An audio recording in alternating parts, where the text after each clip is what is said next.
प्रियंका गांधी ने सांसद बनने के बाद आज पहला भाषण दिया। सदन की खामोशी ने सत्ता पक्ष को शांत कर दिया।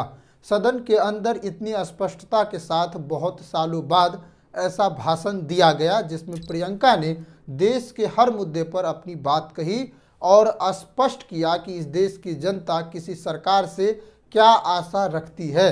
इस देश की अनेकों समस्या जिस पर चर्चा हो सकती है उसको सरकार ने छोड़ दिया। किसी एक को बचाने के लिए इस सरकार ने पूरे देश की जनता की आवाज को बंद करना उचित समझा और शीतकालीन सत्र के लगभग सभी दिनों को स्थगित करने के रूप में बदल दिया। प्रियंका ने अपने भाषण में सरकार पर एक कई सवाल उठाए। क्या अब सत्ता पक्ष में साहस है कि वो इन सवालों का जवाब दे पाए? इस देश की हर छोटी बड़ी बात रखकर प्रियंका ने सत्ता पक्ष को आईना दिखाने का काम किया है। शांत होकर बैठे शाह ने भी इस चीज को महसूस किया होगा कि इस देश की सच्चाई क्या रह गई है, हमने इस देश की व्यवस्थाओं को कितना नुकसान पहुंचाया है। प्रियंका ने अपने भाषण की शुरुआत वाद विवाद की संस्कृति से किया। इस देश की परंपरा रही है कि आपस में चर्चा होती है, वाद विवाद होती है, लेकिन आज की सरकार ने वाद विवाद की संस्कृति को बहुत नुकसान पहुंचाया है। अहंकार से लिप्त होकर गलत फैसले ही लिए जाते हैं और मोदी सरकार ने कभी वाद विवाद की संस्कृति को इस देश में जन्मने ही नहीं दिया। जो भी फैसले लिए गए सदन में, चाहे वो देश का कानून विधि हो, चुनाव आयोग का मुद्दा हो या फिर इलेक्टोरल बॉन्ड जैसे कानून, हर जगह मोदी की सरकार भागती रही और चर्चा से बचती रही। देश के सभी बड़े फैसले बिना चर्चा के लिए गए जो इस संस्कृति को नुकसान पहुंचाया है और प्रियंका ने अपने भाषण में आज इस चीज को स्पष्ट कर दिया। प्रियंका ने संविधान पर बोलते हुए कहा, भारतीय संविधान ने भारतीय को शक्ति दी कि उसे न्याय मिलने का अधिकार है। हमारा संविधान इंसाफ, उम्मीद, अभिव्यक्ति और आकांक्षा की ज्योत है जो हर हिंदुस्तानी के दिल में जलती है। भारत की संविधान न्याय में सिर्फ आपराधिक न्याय की बात नहीं करती है बल्कि इस देश की सामाजिक, आर्थिक और राजनीतिक न्याय की भी बात करती है। प्रियंका ने कहा, इस देश की संविधान ने विश्वास दिया कि इस देश की संपत्ति, दौलत और संसाधनों में उसका भी हिस्सा है। सुरक्षित भविष्य का अधिकार है, देश बनाने में उसकी भी भागीदारी है। आर्थिक और सामाजिक न्याय के नाम पर आज इस देश को क्या मिल रहा है? जब से नरेंद्र मोदी प्रधानमंत्री बने हैं तब से इस देश ने आर्थिक असमानता की ऊंचाई और गहराई को देखा है जो एक खाई से कम नहीं है। भारत का एक वर्ग अमीर होता गया और दूसरा वर्ग गरीब होता गया और ये काल नरेंद्र मोदी के समय में सबसे ज्यादा बढ़ा है। ये इस देश की सच्चाई है कि अंग्रेजी काल में भी जो आर्थिक असमानता नहीं थी वो आज है और ये बीते 10 सालों में हुआ है। संविधान का पालन करने वाले ने इस देश को आर्थिक न्याय क्यों नहीं दिलाया? सत्ता सुख को प्राथमिकता दी गई, ना कि इस देश की जनता को। महोदय, हमारे संविधान ने आर्थिक न्याय की नींव डाली, किसानों, गरीबों और को जमीन बांटी, भूमि सुधार किया, जिसका नाम लेने से कभी कभी आप झिझकते हैं और कभी कभी उनका नाम धड़ाधड़ इस्तेमाल किया जाता है अपने आप को बचाने के लिए। उन्होंने HAL, BHEL, SAIL, GAIL, ONGC, NTPC, railways, IIT, IIM, oil refineries, तमाम PSU बनाए। अध्यक्ष महोदय, उनका नाम पुस्तकों से मिटाया जा सकता है, उनका नाम भाषणों से मिटाया जा सकता है, लेकिन जो उनकी भूमिका रही इस देश की आज़ादी के लिए और इस देश के निर्माण के लिए, वो इस देश से कभी मिटाया नहीं जा सकता। 75 सालों में जनता का भरोसा रहा कि नीतियां बनेंगी तो जनता की भलाई के लिए बनेंगी। जल, जंगल, जमीन का अधिकार मिला आदिवासी भाई बहनों को। इंदिरा जी ने बैंकों का राष्ट्रीयकरण करवाया, खदानों का राष्ट्रीयकरण कराया। कांग्रेस और यूपीए की सरकारों में शिक्षा का, भोजन का अधिकार मिला। 75 सालों में जनता का भरोसा मिला। पहले संसद चलती थी, तो जनता की उम्मीद होती थी कि सरकार महंगाई और बेरोजगारी पर चर्चा करेगी, कोई उपाय निकालेगी, कोई रास्ता निकालेगी। लोग मानते थे कि अगर कोई नई आर्थिक नीति बनेगी तो देश की अर्थव्यवस्था को मजबूत बनाने के लिए बनेगी, तो भारतीय बाजार को मजबूत बनाने के लिए बनेगी, उनके भविष्य को मजबूत बनाने के लिए बनेगी। किसान और आदिवासी भाई बहन भरोसा करते थे कि यदि जमीन के कानून में संशोधन होगा तो उन्हीं की भलाई के लिए होगा। आप नारी शक्ति की बात करते हैं। आज चुनाव की वजह से शायद इतनी बातचीत हो रही है नारी शक्ति के बारे में, क्योंकि हमारे संविधान ने महिलाओं को यह अधिकार दिया, उनकी शक्ति को परिवर्तित किया वोट में। और आज आपको पहचानना पड़ रहा है कि महिलाओं के बिना, कि नारी शक्ति के बिना ये सरकारें नहीं बन सकती हैं। इसीलिए आज आप नारी शक्ति की बातें दोहरा रहे हैं। जो आप नारी शक्ति का अधिनियम लाए हैं उसको लागू क्यों नहीं करते? वो 10 साल बाद लागू क्यों होगा? क्या आज की नारी 10 साल इंतजार करेगी उसके लागू करने के लिए? क्या बात है, क्या बात है। प्रियंका ने लोकसभा के चुनाव में आए नतीजे पर बोलते हुए कहा, अगर लोकसभा के चुनाव में ऐसा परिणाम नहीं आया होता तो आज बीजेपी जाति जनगणना की बात नहीं करती और संविधान बदलने का काम शुरू कर देते। प्रियंका ने कहा, सच्चाई यह है कि आप संविधान इसलिए कह रहे हैं क्योंकि चुनाव में पता चल गया कि इस देश की जनता ही संविधान को सुरक्षित रखेगी। हारते हारते जीते तो पता चला कि संविधान बदलने की बात नहीं चलेगी। इनकी गंभीरता का प्रमाण ये है कि जब चुनाव में पूरे विपक्ष ने जोरदार आवाज उठाई कि ये जाति जनगणना होनी चाहिए, तो इनका जवाब देखिए।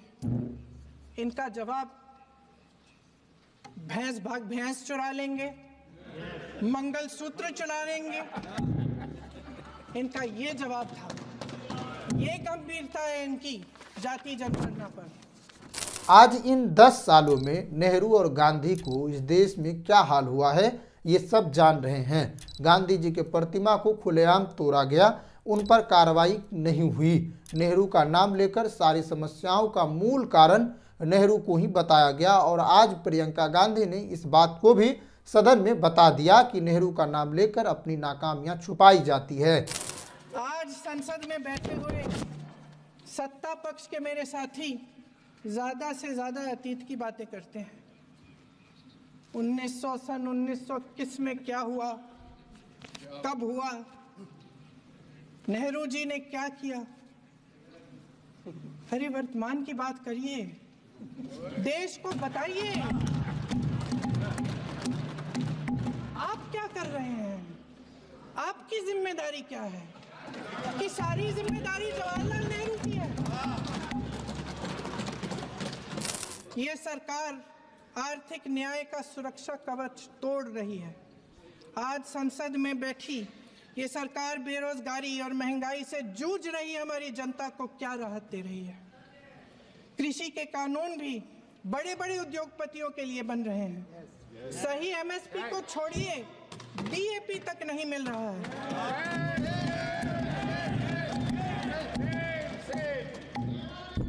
वायनाड से लेकर ललितपुर तक इस देश का किसान रो रहा है।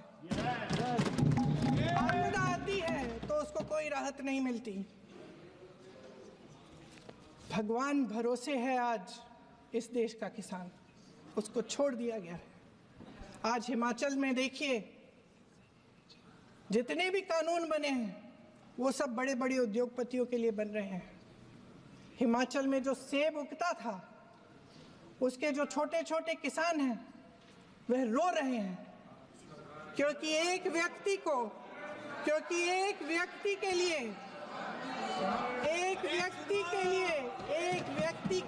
सब कुछ बदला जा रहा है।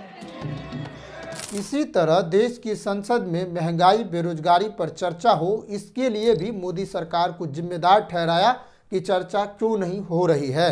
प्रियंका ने कहा, पहले संसद चलती थी तो उम्मीद होती थी कि महंगाई और बेरोजगारी पर चर्चा होगी, लेकिन अब ऐसा नहीं है। प्रियंका ने किसानों की बात भी सदन में उठाई और कहा, सब कुछ अडानी को दिया जा रहा है।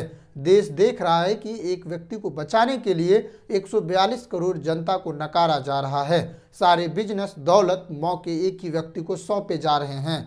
बंदरगाह, एयरपोर्ट, सड़कें, रेलवे का काम, कारखाने, खदानें, सरकारी कंपनियां सिर्फ एक व्यक्ति को दी जा रही है। क्या भाजपा की सरकार इन सवालों का जवाब दे पाएगी? आज जनता को सच बोलने पर भी डराया धमकाया जाता है। ईडी, सीबीआई, इनकम टैक्स फर्जी मुकदमे लगाए जाते हैं। ऐसा डर का माहौल देश में अंग्रेजों के राज में भी नहीं था। प्रियंका ने ये बात कही है। राज्यों की सरकारों को बीते सालों में खरीद फरोख्त कर लोकतंत्र की हत्या करने का प्रयास किया गया।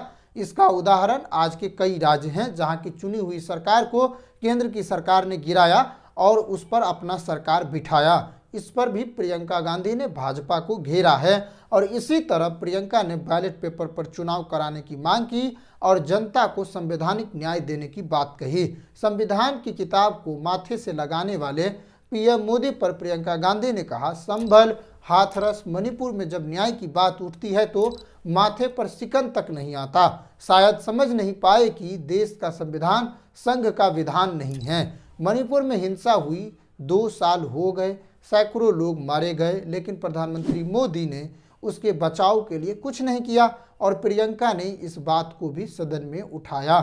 प्रधानमंत्री जी यहाँ सदन में संविधान की किताब को यूं माथे से लगाते हैं, लेकिन संभल में, हाथरस में, मणिपुर में जब न्याय की गुहार आती है, उठती है, तो उनके माथे पे शिकन तक नहीं आता।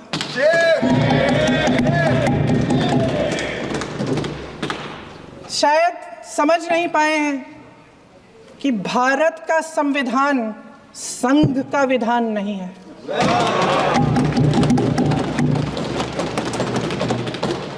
भारत के संविधान ने हमें एकता दी, हमें आपसी प्रेम दिया। उस मोहब्बत की दुकान जिस पर आपको हंसी आती है, उसके साथ करोड़ों देशवासी चले। करोड़ों देशवासियों के दिल में एक दूसरे के लिए प्रेम है, घृणा नहीं है। इस तरह प्रियंका गांधी ने सभी मुद्दों को आज के इस सदन में उठाया है और उसने इस बात को समझाया कि अब जवाब देना होगा। प्रियंका गांधी जब सदन में बोल रही थी उस समय सत्ता पक्ष के लोग ध्यान से सुन रहे थे और उनका सुनना मजबूरी था, क्योंकि प्रियंका गांधी की भाषा में इतनी शालीनता थी और इतना कटाक्ष था कि उन्हें सुनना पड़ा। और ये इसलिए भी संभव हुआ क्योंकि प्रियंका गांधी की भाषाई शैली ऐसी है। उसने बिना शोर शराबे किए अपने आलोचनाओं को भी सत्ता पक्ष को सुनाया और बताया कि वो देश के हितों में क्या कर रही है और क्या नहीं। इस बात को समझना जरूरी है कि आज के समय में जो भी हो रहा है इसके नकारात्मक परिणाम क्या हैं, और यहाँ पर एक नहीं ऐसी कई चीज़ें हैं जिस पर चर्चा हो सकती है। अडानी हो या चाहे मणिपुर हो या चाहे देश में महंगाई या बेरोजगारी हो या गरीबी से जूझती जनता हो, सब पर जवाब देना होगा और सरकार को यह तय करना होगा कि इसने क्या किया है। मोदी की सरकार या भाजपा की सरकार इतने सवालों का जवाब देगी? क्या वो कह सकती है कि इस देश में हमने आर्थिक असमानता को कम किया है? क्या ये कह सकती है कि इस देश में हमने बेरोजगारी को कम किया है?